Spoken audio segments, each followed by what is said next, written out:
I am often quoted as saying, fathers will father in the way they were fathered. Imagine if you were a passerby and you heard someone make that comment, fathers will father in the way they were fathered. What comes to mind? For some of you, you probably think about the amazing men that you've come across who have taught their children how to be socially active, how to be compassionate for others, and how to the value of work. Some of you may think about men who had amazing faith and have taught their kids about how amazing it is to have a fantastic relationship with God. But some of us, our minds go automatically to those among us who are fatherless, the unfathered, those who have never had the presence of a committed, nurturing, loving father. And as that comes to mind, some questions come to mind as well. If fathers will father in the way they were fathered, then what about those who had no father at all? Are they doomed?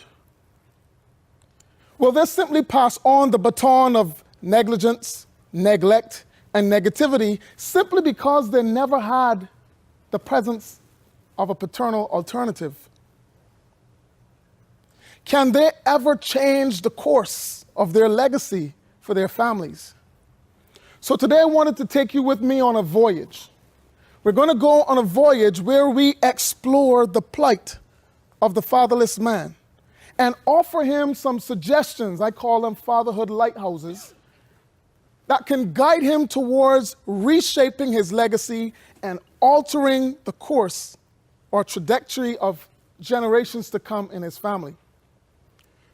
Now, many before me have studied this topic, and they have primarily approached it from a quantitative nature. What they have done is they've taken the societal ills that plague our communal existence and placed them squarely at the doorsteps of fatherlessness. They've related fatherlessness to incarceration rates. They've related fatherlessness to failure in education rates. They've related fatherlessness to dropout rates, divorce rates, and even just simple interrelationship failure rates. And this exists regardless of race, regardless of societal status, regardless of our culture of origin. Placing the statistics gives us this impression that the problem is so insurmountable. It is huge. If you place all societal ills at the footsteps of fatherlessness, then it seems like an insurmountable problem. But I venture to say that fatherlessness and attacking it requires us to remove the quantitative view and look at the people behind the numbers. We want to consider those of us who were fatherless, who had the experience, those of us who were disregarded, felt dispensable, and understand what their experience is in order to make the solutions. What if we could alter the mindsets of these folks? What if we could make the plight of the fatherless man and draw it into the awareness of everyone else? What if we could take something that was once in the blind spot for many and simply move it to the peripheral vision of one, maybe two, maybe three? And so I wanted to offer 3 lighthouse suggestions for those among us who experienced fatherlessness and find themselves fathers of boys or girls and struggling without ever having a model. So the first thing is your presence is required, not your perfection. We live in a society that dictates what masculinity looks like.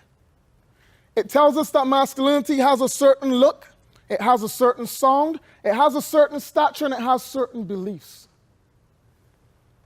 So as men, we chase after that, seeking perfection sometimes, and it could cause us to feel like we're falling short. In many cases, I've spoken to fatherless men who in turn passed on the baton of negligence. They mentioned feeling insufficient.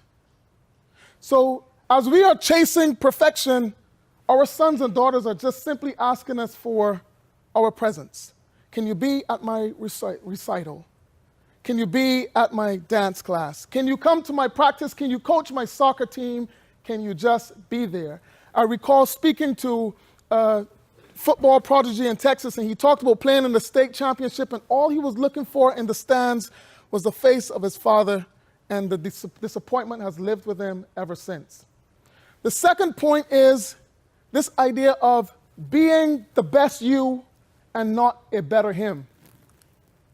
Often as fatherless men, if you talk to 10 fatherless men, I can assure you that you will get the answer, I will never be like my dad. I don't want to do the same things my dad did. There's an intense resolve to be different. And I remember in motorcycle school, as I was going through the cones, I fell doing about 15 miles an hour, and the coach ran over and he said to me, "What were you looking at?" And I said, "I was just focusing on the cones." He said, "Well, you can't focus on the obstacles, because if you focus on the obstacles, that is where you will go." So you focus between the obstacles. So when we live our lives as fatherless men, gauged by not being like him, being better than him, where are we focused? We are focused on the obstacles. And instead, I encourage you as fatherless men to focus on being the best you and not a better him. The third lighthouse item is this idea of establishing a contract. Every important relationship in our lives, we place a contract with. There's a written contract with a signature. If we get married, we have a marital agreement. If we go into business with anyone, we have an agreement that we sign. But we never do it for parenting. I recall looking through the NICU window when my son was first born and was admiring his 10-year-old body, 10-minute-old body, and I thought to myself, I found myself muttering, "I'm never going to fail you. I'm going to teach you everything you need to know. I'm going to be there when you need me." And so I decided to put that into a contract. And what was amazing was that 7 years later, when he could read and he came across a contract, he was able to say, "Dad, you did this. Dad, you did this. Dad, you need a little bit of work on this one. But Dad, you did this." So these three things, when we pull them together, they constitute a legacy. Something that elevates learning over earnings, morals over money, valuables subordinated to values. So at the beginning, I talked about a quote where I said, "Fathers will father in the way they were fathered." But that's not the complete quote. The quote finishes like this: "Fathers will father in the way they were fathered unless they stand up and decide to change the course of the lives of their kids with intentionality and purpose.